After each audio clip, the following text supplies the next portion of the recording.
Off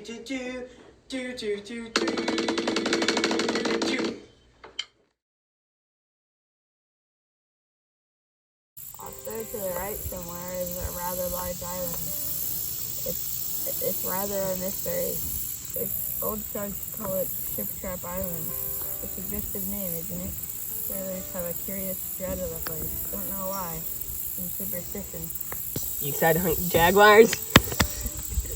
I'm a little scared because they have better reasoning than most animals. Nonsense. This hot weather's making you soft, Whitney. This world is made of two classes. The hunters and the huntees. Maybe you're right. Oh, look at the time. I should be going to bed.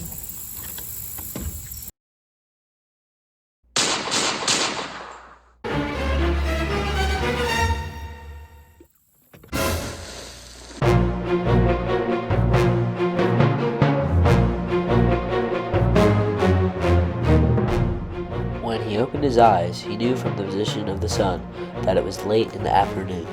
Sleep had given him a new vigor. A sharp hunger was picking at him. He looked about him, almost cheerfully.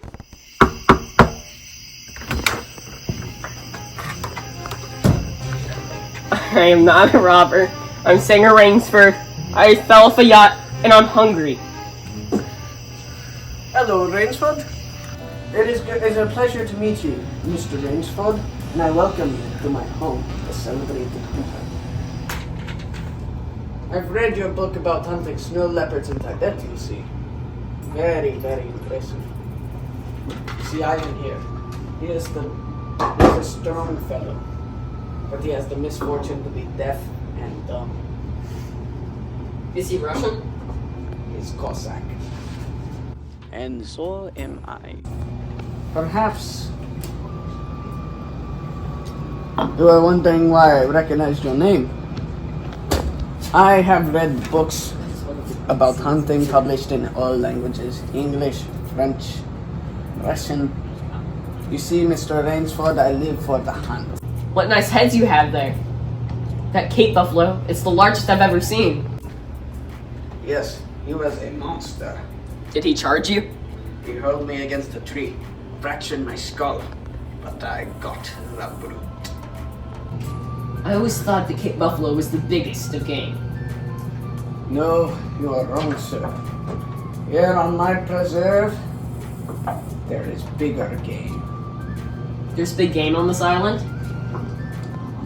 The biggest. We will have some capital hunting, you and I, Mr. Rainsford. But what game? I will tell you.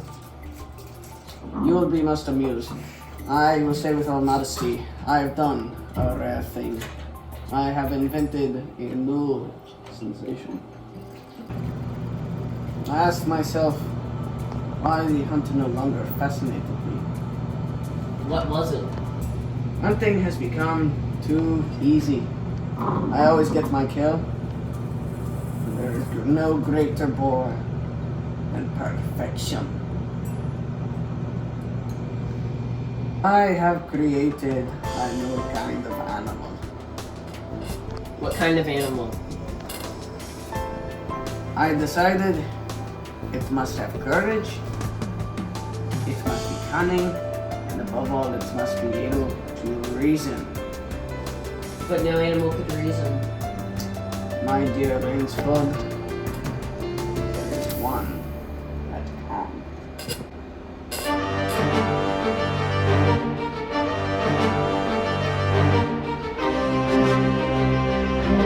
You don't mean And why not? because it's murder. Rainsford. Let me take you to my head collection in my library. No, I'm going to bed.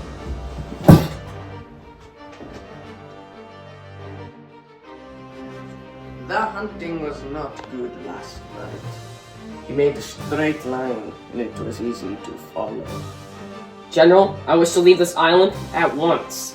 Ah, Rainsford, you and I have not gone hunting yet. Tonight, me and you will hunt. General, I do not want to hunt.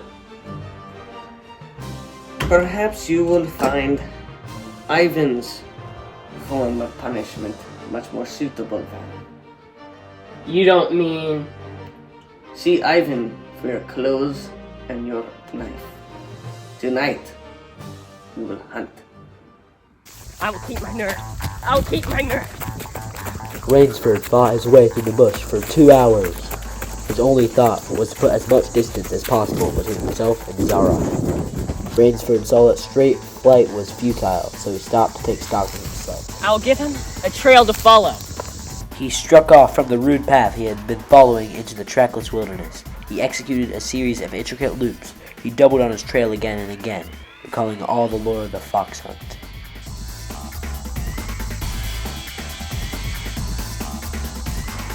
A big tree with a thick trunk and outspread branches was nearby, and taking care not to leave the slightest mark, he climbed up into it and rested. Something was coming through the bush, coming slowly, carefully, coming by the same winding way Rainsford had come. He flattened himself down on the limb, and what was approaching was a man. It was General Zaroff. He made his way along with his eyes fixed in utmost concentration on the ground before him. He paused almost beneath the tree, dropped to his knees, and studied the ground. The general's eyes had left the ground and were traveling inch by inch up the tree, but the sharp eyes of the hunter stopped before they reached the limb where Rainsford lay. A smile spread over his brown face. The general was saving him for another day's sport. The Cossack was the cat, he was the mouse. Then it was that Rainsford knew the full meaning of terror. His face was set, and he forced the machinery of his mind to function. Rainsford took his knife from its sheath and began to work with all his energy. He did not have to wait long. The cat was coming to play with the mouse. Following the trail with the sureness of a bloodhound came General Zaroff. Ah! Rainsford! If you are within the sound of my voice, which I suppose you are, let me congratulate you. Not many men know how to make a Malay man catcher.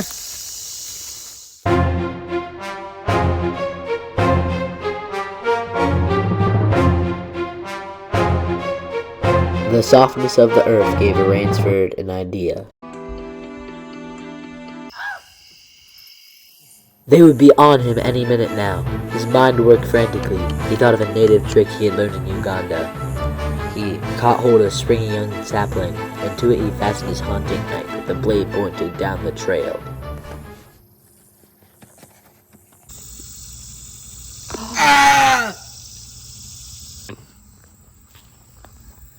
Good job, Rainsford.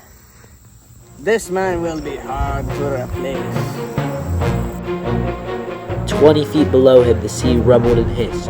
Rainsford hesitated. He heard the hounds. Then he leaped far out into the sea.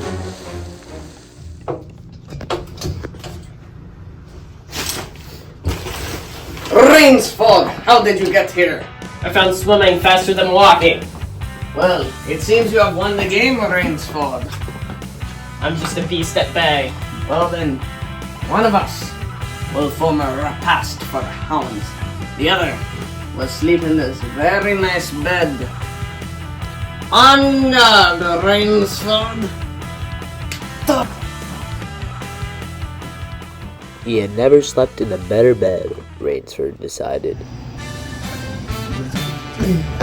That's good. Stop shaking my hand, Parker. Stop shaking my hand. I said the line wrong anyway, but we're just rolling with it. Did you restart it? No. Oh wait. Perhaps